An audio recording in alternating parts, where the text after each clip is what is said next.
Ini dia Hello Watch W1 smartwatch AMOLED yang harganya ini di bawah 500.000.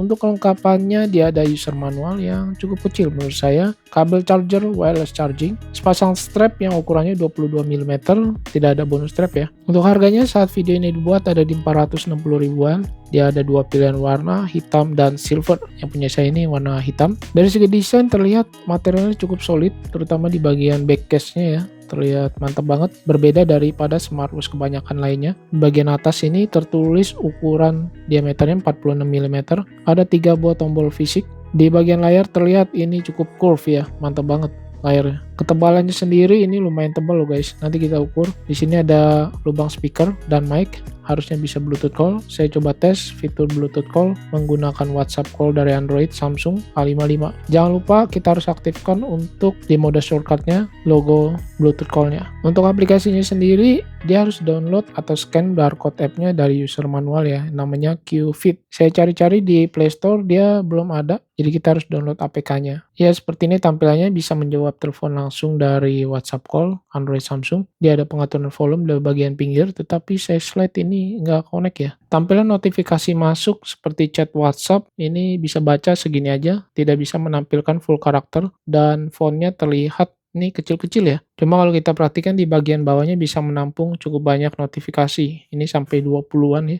Untuk display sudah menggunakan AMOLED screen. Resolusinya besar 466 x 466 pixel dengan ukuran display 1,43 inch. Bagian layar sentuhnya saya coba swipe kiri kanan, ini terbilang smooth ya, tidak ada lag. Watch face analog detiknya terlihat cakep nih, menyapu. Dan watch face yang disediakan dari bawaan smartwatch-nya terbilang banyak, terlihat sampai 21 pilihan ya. Dia tersedia model analog dan digital. Untuk saya tes di bagian model analog, animasinya terlihat masih kurang ya, masih patah-patah gitu di bagian naga dragonnya. Bagian tombol crown kita bisa bergulir untuk ganti-ganti pilihan watch face tanpa harus tap dan tahan lagi. Kemudian saya coba ganti tema dengan double klik, dia tidak bisa. Kalau di scroll ke atas ke bawah, di bagian menu utamanya ini bisa. Fungsi tombol yang atas dia hanya meredupkan layar aja, sedangkan tombol yang bawah untuk ke mode pintas, dan ini kita harus pilih dulu mode pintasnya. Di mode sport terbilang banyak kalau saya lihat, tapi dia belum built-in GPS. Saya tes salah satunya ini ada timer penghitung mundur, dan kalau saya slide ke kiri ini bisa menampilkan Bluetooth music, ada pengaturan volume di sebelah kanannya, dan kita masih bisa pilih menggunakan mobile phone, local music, ataupun dari earphone Bluetooth. Di bagian pojok sebelah kiri bawah kita bisa gunakan untuk mengganti-ganti mengacak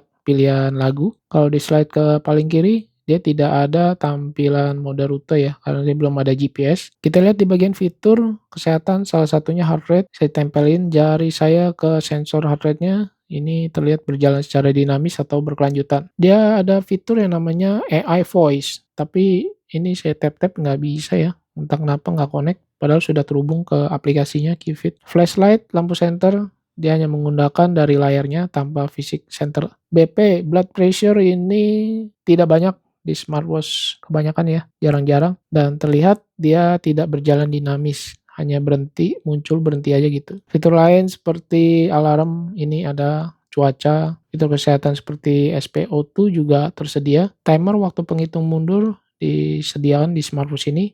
Stopwatch juga ada. Untuk menstrual cycle ini tersedia dan harus terhubung ke aplikasinya QFit ya untuk menginput datanya. Remote kamera yang disediakan dari smartwatch ini terhubung ke QFit aplikasi, dan kalau saya tes dia tanpa timer penghitung mundur. Jadi sekali tap dia langsung ngejepret kameranya. Cakep. Jadi kita nggak perlu menunggu lama lagi ketika menggunakan remote kamera. Di sini kalau saya lihat ada fitur yang namanya foto album, bisa menyimpan gambar ke album foto ini ya, tetapi dia kesimpannya di aplikasi QFit. Screen time off, ini terpisah dari pengaturan, dia ada di luar dekat menu utama sampai 30 detik, dan juga bisa kita pilih always on display, pastinya lebih boros daya baterai sih kalau nyala terus. Sound recording juga tersedia untuk merekam suara. Fitur kesukaan saya seperti kalkulator ada, Find My Phone juga ada, tapi ini seperti yang fitur tadi ya, saya coba tap-tap ini nggak berfungsi gitu. Tema atau view UI tersedia dua pilihan, model list dan model smart style ya. Always on display tersedia dua pilihan, digital dan analog seperti biasa. Raise to wake, settingnya kita bisa aktifkan dari smartwatch langsung tanpa buka aplikasi. Language, bahasa di sini tersedia bahasa Indonesia ya. Cuma biasanya kalau bahasa Indonesianya itu agak kaku ya. Saya pilih yang bahasa Inggris saja mendingan. Untuk tampilan always on display analognya ini keren nih. Ada jarum detik analognya yang menyapu juga. Cakep. Jarang-jarang ya AOD ada detik analognya. Ukurannya sendiri ketebalannya 13 mm lebih. Dengan diameter ya 46 mm. Lak-tulaknya ada di 53 mm lebih. Dan lebar strap di 22 mm. Kalau saya pakai seperti ini ya, di lengan saya ukuran lingkar 16 cm. Saya coba tes untuk raise to wake ketika AOD aktif, ini bisa menghidupkan layar utamanya dan sangat responsif menurut saya ketika lengan saya putar. Ketebalannya sendiri terbilang lumayan tebal ya dan besar, ukuran diameternya di 46 mm, jadi teringat seperti si Huawei GT5 ya. Untuk beratnya sendiri saya timbang ada di 77,5 gram yang terbilang lumayan berat ya, di atas 50 gram karena case-nya menurut saya yang solid dan tebal. Untuk baterainya sendiri terbilang besar ya, di atas 300 mAh. Dia kapasitasnya 400 mAh. Semenjak tiba ini smartwatch saya pakai, sisa baterainya masih 42%. Saya belum cas sama sekali, mantap. Walaupun memang sih jarang terhubung ke smartphone saya. Untuk pengacasan dia menggunakan wireless charging yang terbilang casannya ini kurang nempel ya, atau nempelnya magnetnya itu kurang kencang. Jadi saran saya mending cas di bawah lantai, jangan ditaruh di atas gitu, takut jatuh. Kesimpulannya smartwatch 400 ribuan, layar AMOLED dengan always on display yang menurut saya ini cakep, build quality yang solid, diameter terbilang besar.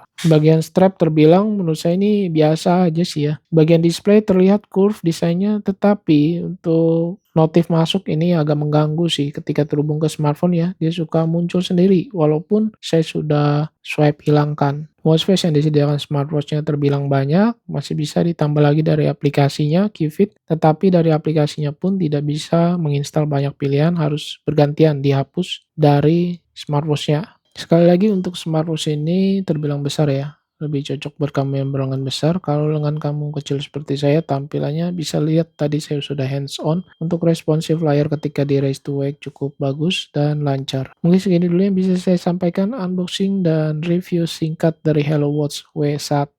Untuk full spesifikasi dan harga bisa cek linknya di kolom deskripsi. Terima kasih.